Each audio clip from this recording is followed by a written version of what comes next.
सासू माँ की नई सहेली।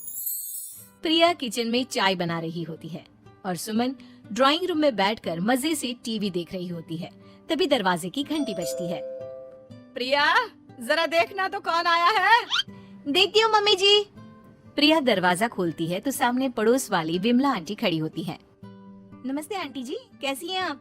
मैं तो बिल्कुल ठीक हूँ बेटा, पर तेरी सास को क्या हुआ है? आजकल कहीं दिखती ही नहीं है। जब देखो तब टीवी के आगे जमी रहती है। अंदर तो आइए आंटी। अरे ओ दीपक की अम्मा, कहाँ हो? अरे बिमला, आओ आओ, क्या बात है, बड़े दिन बाद याद आई तुम्हें मेरी। मैं तो हमेशा ही तुम्हें याद करती हूँ, पर तुम ही गायब रहती हो और आजकल तो बाहर भी नहीं आती जाती। तबीयत तो ठीक है ना तुम्हारी? अरे तबीयत को क्या होना है, इस उम्र में तो कुछ ना कुछ लगा ही रहता है। मेरी छोड़ो, तुम ये बताओ कि क्या चल रहा है गली मोहल्ले में।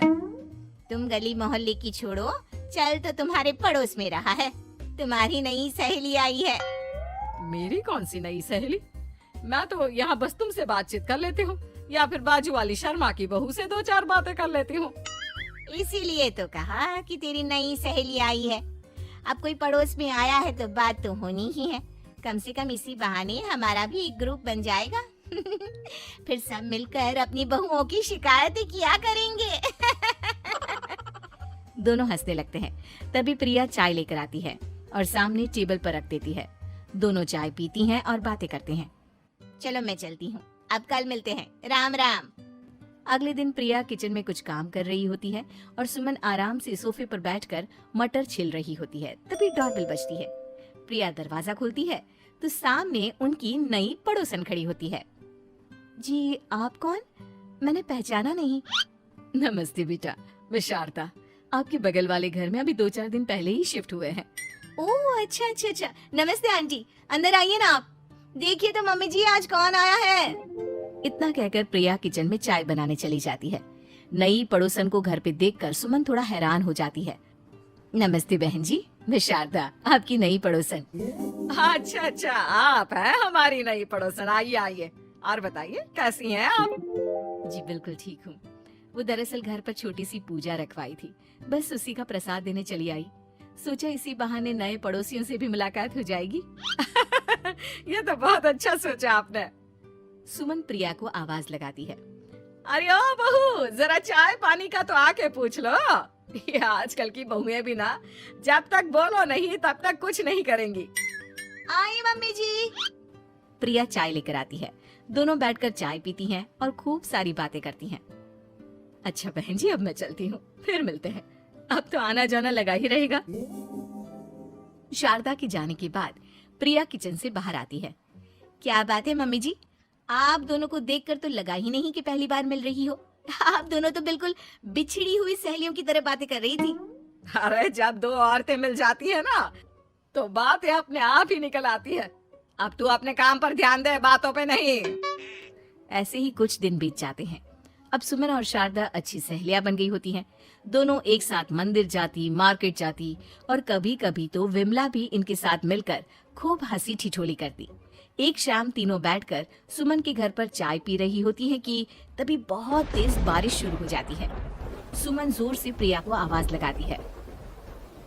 प्रिया, ओ प्रिया, देख कितनी तेज बारिश हो रही है। जाके छत से सारे कपड़े ले आ, नहीं तो सब भीग जाएंगे। सुमन 2 बार आवाज लगाती है लेकिन प्रिया का कोई जवाब नहीं आता। शायद प्रिया कुछ काम कर रही है, इसीलिए कुछ जवाब नहीं दे रही। अरे काहे का काम, आराम फरमा रही होगी महारानी। तभी प्रिया बीमार हालत में अपने कमरे से बाहर निकलती है।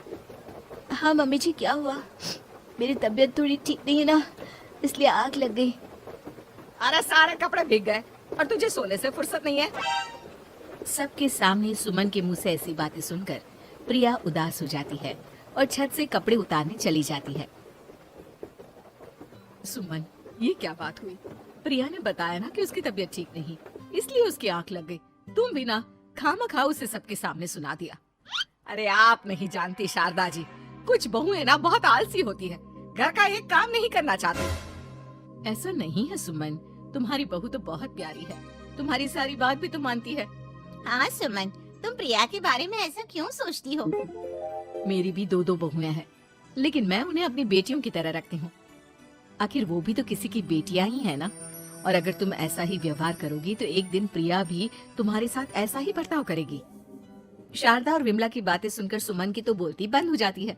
वहीं प्रिया भी बाहर से सारी बातें सुन रही होती है। अरे मैं कोई उसकी दुश्मन थोड़ी ना हूँ, मैं भी उसकी माँ हूँ, लेकिन कभी कभी सास बनना पड़ता है, नहीं तो बहुएं हाथ से निकल जाती है। देखो सुमन, ये सब सोच का फर्क है। अगर तुम ये सोचोगी तो कभी प्रिया को अपनी बेटी नहीं बना पाओगी। इतना कहकर शारदा और विमला वहां से चली जाती हैं और सुमन अकेले बैठकर उनकी बातें सोचने लगती है। अगले दिन प्रिया और दीपक अपने कमरे में बैठकर बात कर रहे होते हैं और सुमन उनके कमरे के बाहर कुछ काम कर रही होती है और उन दोनों की बातें सुन लेती है। दीपक, तुम्हें पता है हमारे पड़ोस में जो शारदा आंटी है ना, बहुत अच्छी हैं। अच्छा, ऐसा क्या हो गया जो तुम्हें वो इतनी अच्छी लगने लग गई? कुछ खास नहीं, बस कल जब मम्मी जी मुझे सबके सामने सुना रही थी तो शारदा आंटी ने मेरा साथ दिया। मैं तो सच में हैरान ही रह गई थी जब उन्होंने मम्मी जी को मुझसे ऐसा बर्ताव करने के लिए मना किया। अच्छा, फिर क्या हुआ? होना क्या था, शारदा आंटी तो मम्मी जी को समझा ही रही थी कि बहू को भी बेटी की तरह ही रखना चाहिए, लेकिन मम्मी जी तो मम्मी जी है ना, उन्हें तो मुझ में हमेशा कमी ही दिखती है। काश मुझे भी शारदा आंटी जैसी सास मिली होती जो मुझे भी अपनी बेटी जैसी समझती। सुमन ये सब सुनकर बहुत उदास हो जाती है और वहां से चली जाती है। प्रिया की बातें सुमन के कानों में बार बार गूंज रही थी। उसे बहुत शर्मिंदगी महसूस हो रही थी कि उसने प्रिया के साथ बहुत गलत किया है। अगले दिन सुमन शारदा और विमला को बुलाती है। क्या बात है सुमन, आज तूने ऐसे अचानक क्यों बुलाया? सब ठीक तो है ना? हाँ हाँ, सब ठीक है, तुम दोनों बैठो तो सही। तब तक दीपक और उसके पापा भी आ जाते हैं। प्रिया, तुम भी आ जाओ। क्या हुआ मम्मी जी, आपने बुलाया? हाँ प्रिया बेटा, मैं आज सबके सामने तुमसे माफी मांगना चाहती हूँ। मैंने आज तक तुम्हारे साथ बहुत बुरा व्यवहार किया है, लेकिन तुमने कभी भी मेरे साथ बुरा बर्ताव नहीं किया। मुझे अपनी गलती का एहसास हो गया है, हो सके तो मुझे माफ कर देना। प्रिया अपनी सास की बातें सुनकर हैरान हो जाती है। उसकी आंखों में आंसू आ जाते हैं। प्लीज मम्मी जी, आप मुझसे माफी मत मांगिए, मैं भी आपकी बेटी ही हूँ। वैसे एक थैंक यू तो मेरी नई सहेली को भी बनता है, जिसकी वजह से मुझे मेरी गलती का एहसास हुआ। शारदा बहन, आपका बहुत बहुत शुक्रिया जो आपने मेरी आंखें खोल दी। अरे क्या सुमन, तुम भी ना। तो फिर इसी बात पर चाय और पकोड़े हो जाए। हाँ हाँ, क्यों नहीं।